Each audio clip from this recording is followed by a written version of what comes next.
Las autoridades mienten al declarar la muerte de Mencho mientras él, el capo más buscado, se esfumaba en la oscuridad más absoluta, dejando un rastro de dudas, una nación sumida en la incertidumbre y un sistema de justicia al borde del abismo. Porque la prueba que tenemos hoy es una narración oficial, sí, pero que revela un fracaso operativo de proporciones catastróficas, detallando cada paso de una cacería implacable que, en lugar de culminar en una captura triunfal, se disolvió en un misterio que todavía nadie se atreve a desentrañar, mucho menos a explicar con coherencia.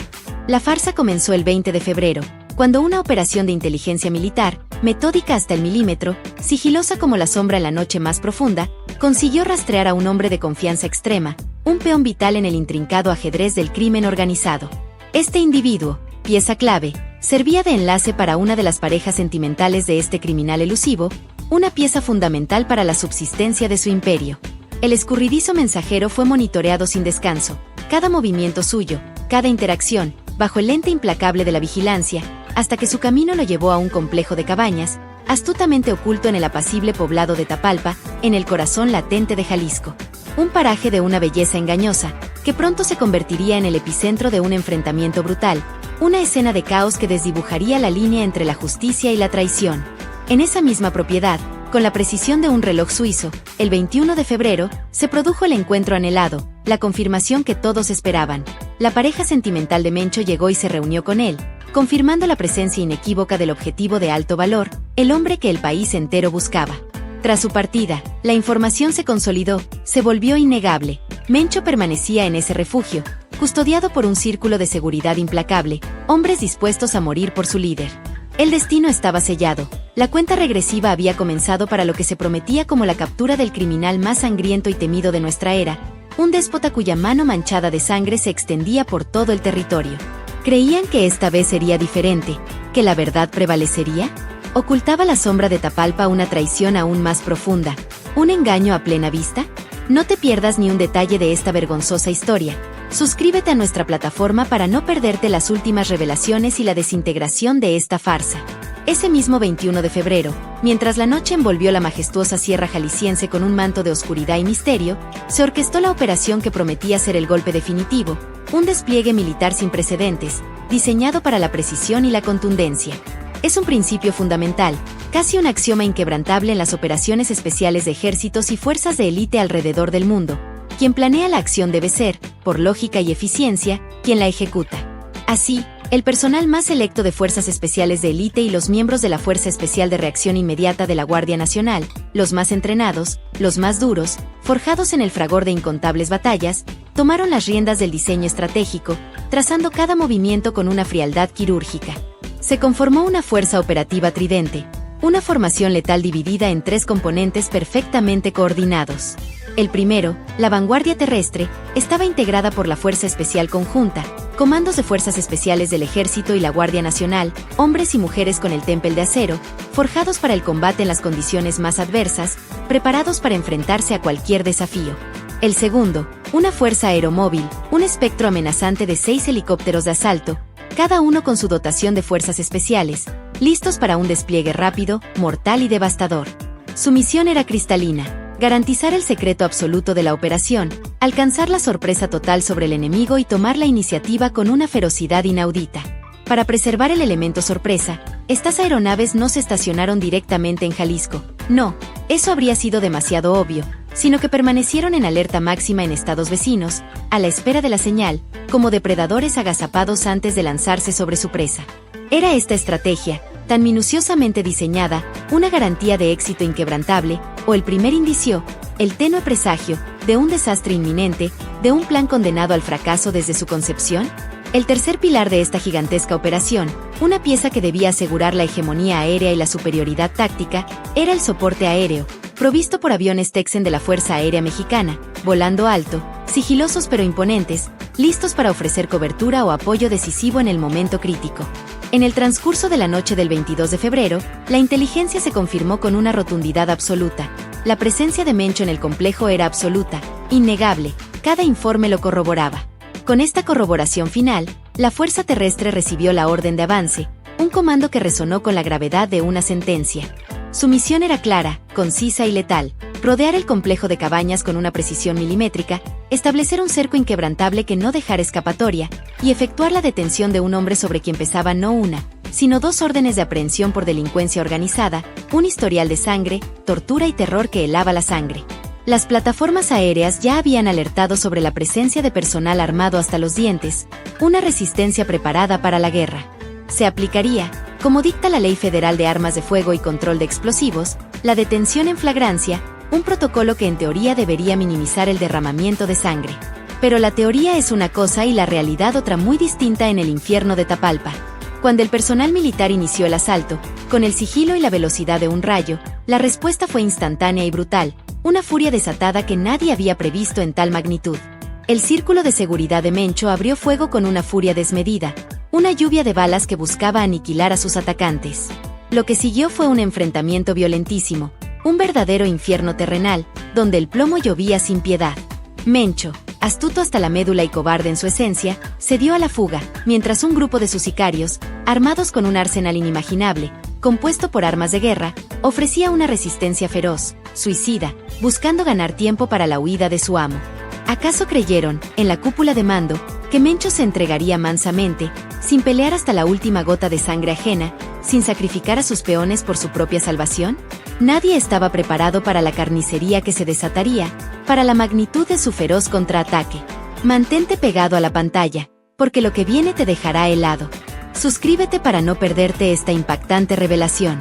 En la ráfaga ensordecedora de plomo y fuego, en medio del estruendo y la confusión, las fuerzas especiales militares repelieron el ataque con un valor indomable, respondiendo al fuego con una gallardía que rayaba en la temeridad. El saldo inicial fue trágico, desgarrador. 8 delincuentes cayeron abatidos, cuerpos inertes que se amontonaban en la tierra calcinada.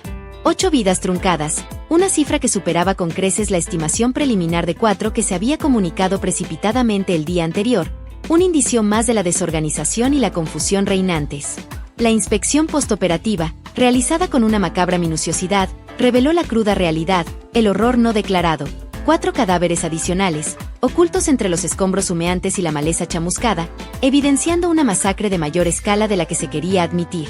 El arsenal incautado era de una magnitud aterradora, digna de un ejército. 7 armas largas, que disparaban proyectiles capaces de perforar blindajes, 2 lanzacohetes, sí, repito, 2 lanzacohetes. Uno de ellos, un RPG de fabricación rusa, el mismo tipo, el idéntico modelo, que en 2015 fue utilizado con una eficacia espeluznante para derribar un helicóptero de la Fuerza Aérea cerca de Autlán de Navarro, en otra fallida, y profundamente humillante, operación para capturar a este mismo criminal escurridizo. También se aseguraron 8 vehículos, incluyendo 2 todoterrenos de alta velocidad, modificados para el escape, además de innumerables cartuchos y cargadores. Pero la pregunta que quemaba en el aire, que hacía temblar los cimientos mismos de la operación, que perforaba el alma de cada soldado presente, era esta. ¿Y Mencho? ¿Dónde estaba el gran capo, el objetivo primordial de toda esta carnicería?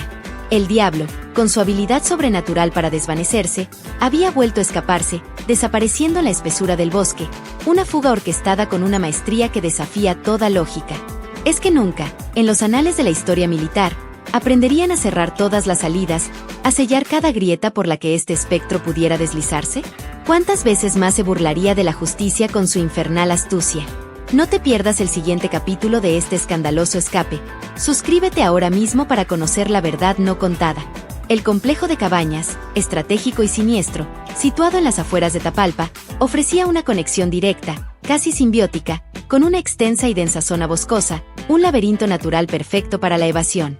Hacia allí se dirigió Mencho y su círculo más íntimo, sus más leales y feroces guardianes, adentrándose en la maleza, buscando la protección del follaje, el cobijo de la oscuridad, la impenetrable barrera de la naturaleza para evadir a sus perseguidores. Pero las fuerzas especiales, heridas en su orgullo y con la adrenalina a flor de piel, no se rindieron, establecieron un cerco improvisado y se lanzaron a la persecución, implacables, con la sed de justicia quemándoles las entrañas. Lo localizaron, o al menos eso creyeron, escondido entre la densa vegetación, y nuevamente, la agresión fue instantánea, una lluvia de balas que se desató contra el personal militar. A pesar de llevar consigo más lanzacohetes, la presión ejercida por la acción militar fue tan abrumadora, tan intensa, que, afortunadamente, no pudieron utilizarlos, evitando una tragedia aún mayor. Sin embargo, Su fuego certero impactó con una precisión devastadora a uno de los helicópteros de la Fuerza Aeromóvil, un golpe directo al corazón de la operación. La aeronave, gravemente dañada, con sus sistemas vitales comprometidos, se vio obligada a realizar un aterrizaje de emergencia en una instalación militar cercana, en Sayula, Jalisco, un aterrizaje forzoso que clamaba a los cielos por su incompetencia. Milagrosamente, ningún militar resultó herido de gravedad en este incidente, un guiño del destino, pero la humillación era palpable, una herida abierta en el orgullo de las Fuerzas Armadas, un fracaso transmitido en tiempo real. La respuesta no se hizo esperar. El personal militar, enardecido, repelió la agresión, hiriendo a Mencho y a 2 de sus escoltas, logrando además la detención de otros 2 delincuentes. O al menos, esa es la versión que se nos dio. ¿Cómo podía este hombre, este fantasma, escapar una y otra vez de la palma de la mano de la justicia, burlándose de los esfuerzos de un país entero? Es una vergüenza nacional, una afrenta imperdonable a la soberanía y la seguridad de todos. En esta segunda fase del combate, en medio de la confusión y el caos post-fuga, se incautaron 3 armas largas, 2 cortas, un lanzacohetes adicional, granadas y una cantidad ingente de municiones, un arsenal que seguía asombrando por su poder destructivo. Trágicamente, en este enfrentamiento secundario, un militar resultó herido, sumándose a los 2 que ya habían sido lesionados en el asalto inicial a las cabañas, elevando la cifra de bajas y el coste humano de esta operación fallida. Una vez controlada la situación, o al menos eso se nos hizo creer, el personal de sanidad militar se apresuró al lugar donde, según los reportes oficiales, Mencho y sus 2 escoltas yacían heridos, gravemente heridos, con la vida pendiendo de un hilo. La decisión fue unánime, o así se nos dijo. Era necesario evacuarlos de inmediato, una urgencia que no admitía dilación. Se solicitó el apoyo de un helicóptero para trasladarlos a una instalación médica en Jalisco, un plan de rescate que parecía lógico, incluso humanitario. Pero aquí es donde la trama se retuerce, donde la narrativa oficial comienza a deshilacharse de forma irreversible. En la aeronave, supuestamente viajaban Mencho, sus 2 escoltas y el oficial herido, una carga valiosa y delicada.